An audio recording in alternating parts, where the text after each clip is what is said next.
Wacha leo nikufunze jambo katika maisha. Siku zote wakati tunatafuta mafanikio au wakati tunatafuta maisha, basi tusahau kuishi.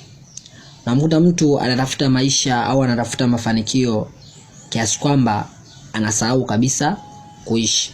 Kwa mfano, unaweza ukawa na ndoto za kujenga ghorofa na ukaanza michakato yako ya kuziendea ndoto zako za kujenga ghorofa.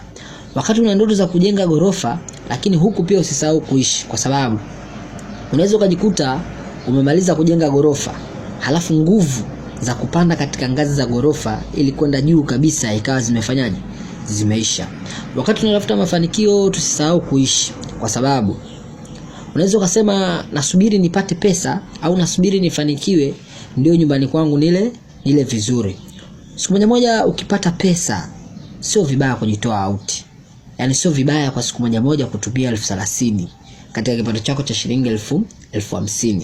Kwa nini nasema hivi? Unaweza kusubiri upate hela nyingi au upate mafanikio ndio ukaagize nyama choma au ukaagize nyama rosti au ukaagize nyama mkaango.